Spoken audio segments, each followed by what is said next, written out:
C'est sûr qu'autrefois, il y avait des êtres humains primitifs qui cherchaient à entrer en contact avec le chaman pour faire interférence auprès des dieux en vue d'avoir une température favorable pour les récoltes. Euh, en- Ça marche chez les... Il y a quelque chose, je veux dire, le chaman est en contact vibratoire avec du subtil, quand même. Puis, c'est clair que il peut y avoir des causes à effet qui vont s'actualiser dans le plan matériel. C'est juste l'interprétation psychologique subjective de ça. C'est là que ça ralentit l'évolution possible. L'animisme est probablement ce qui est le plus ancien sur Terre, puis c'est encore présent, parce que c'est des mémoires extrêmement fortes, c'est de l'interprétation. Bon.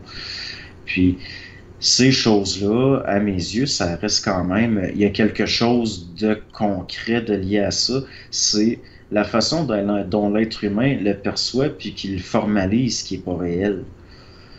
C'est tout. mais pour en revenir à du concret, c'est-à-dire que bon, l'individu, par exemple, il est malade, il va rencontrer un chaman pour que le chaman fasse interférence auprès des dieux en vue que l'individu obtienne une guérison. Donc, c'est sûr que si l'individu par la suite se guérit, bon, un scientifique moderne contemporain va dire ah, c'est l'effet placebo.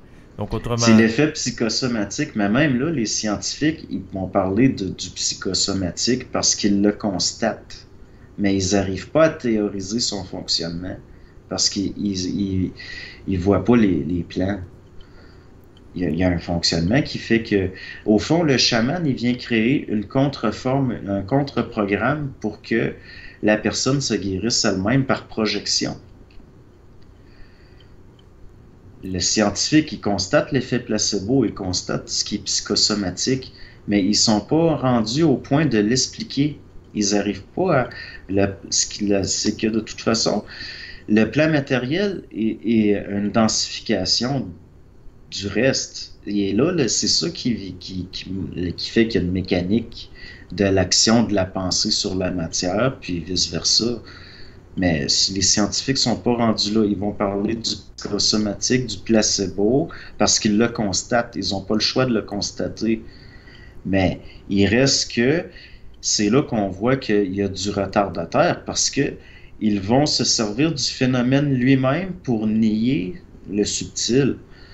Mais il reste que le chaman qui guérit un patient en créant des formes pensées, des contre-programmes, puis en faisant que le patient va projeter, il va remettre de son énergie à quelque chose qu'il situe par projection en dehors de lui, en donnant les formes dans le subtil vont agir quand même. Mais là, les scientifiques vont dire oui, c'est l'effet placebo. Ben oui, ça change rien. Ça change rien. mais c'est sûr C'est, que d'un certain point de vue, l'important c'est le résultat, que la personne guérisse, que ce soit de l'effet placebo ou on nomme ça autrement le processus. L'important c'est qu'elle soit guérie. ben, c'est qu'ils vont se servir de l'effet placebo pour nier le subtil, alors que l'effet placebo est une preuve du subtil, Mais de justement, l'action de la pensée sur la matière. C'est là où c'est paradoxal et on voit que la science actuelle est gérée par les mêmes forces qui ont engendré les religions. C'est doctrinal. mais à ce niveau-là, justement, pour bien comprendre qu'est-ce qui se passe quand une personne consulte un chaman et elle se dit guérie par la suite, c'est quoi le processus occulte de ça? La personne n'a pas d'identité réelle, donc elle n'a pas l'autorité de se gérer elle-même son énergie. C'est pas, les lois ne sont pas intégrées par la conscience. Il va falloir que le chaman serve d'intermédiaire pour que la personne projette du pouvoir en dehors de lui par des supposées divinités, par des supposés guides. Et puis là, ça va agir au fond. Le chaman va servir d'intermédiaire pour que la personne entre en contact avec ses propres énergies, si on peut dire, puis la croyance en des forces, puis ça, c'est une forme pensée, donc ça a un effet, c'est tout. C'est comme le monde de la pensée, moi, à mes yeux, c'est très, très concret, autant que la matière et les formes pensées agissent, et c'est très, très fort. Le chaman, au fond, c'est ça qu'il fait, c'est un bricoleur de subtil, dans le subtil, au niveau, pas le subtil, mais au niveau des formes pensées. Et puis, il va créer des constructions qui va permettre que la personne va se guérir elle-même. Ces formes de pensée-là vont faire qu'il y ait un déblocage. Et puis, à mes yeux, c'est presque mécanique. Le chaman est presque à mes yeux aussi concret qu'un médecin. C'est vraiment mais il agit à un autre niveau. Il passe par le subtil pour agir sur la matière, alors que le médecin agit sur la matière pour agir sur le subtil. C'est comme les deux mouvements contraires, là. Mais ça aboutit à des résultats semblables. Exactement. C'est sûr que si le médecin, si on pense à celui qui est occidental et qui va utiliser de la médication avec des agents actifs dans les remèdes, ben là, il va agir sur le physique.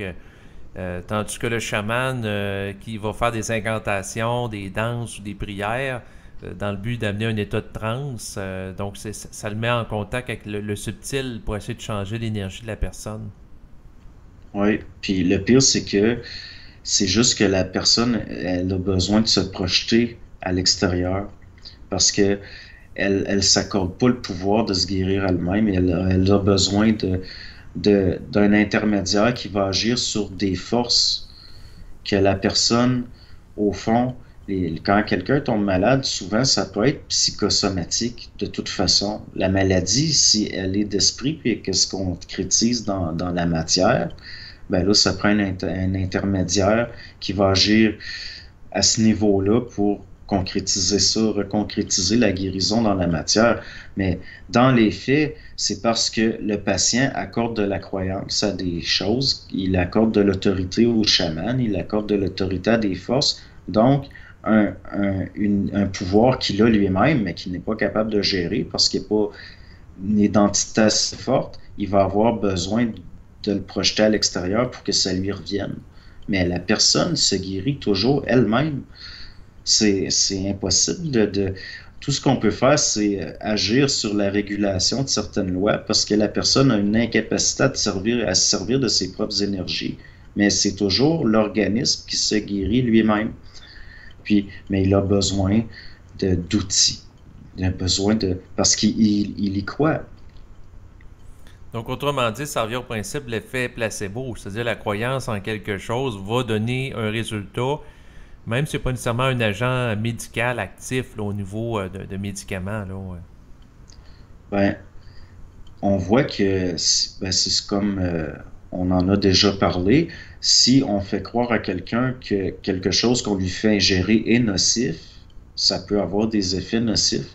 Donc, c'est juste ça, c'est la force des formes pensées. C'est incroyable. Puis, ça draine. C'est là qu'il y a la mesmérisation là, par la forme. Les gens croient tellement en des formes qu'ils perdent, ça leur draine de la conscience dans des formes. Il y a un jeu de fascination avec une conceptualisation psychologique du monde. Exactement.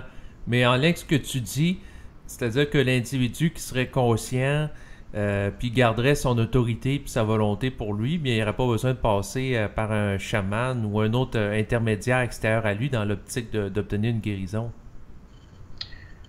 Oui, mais même là, c'est subtil parce que le moi réel qui est l'autre bord, si les lois font que ce qu'il faut arriver pour intégrer certaines choses, c'est d'être malade puis d'en mourir, ça va arriver peu importe ce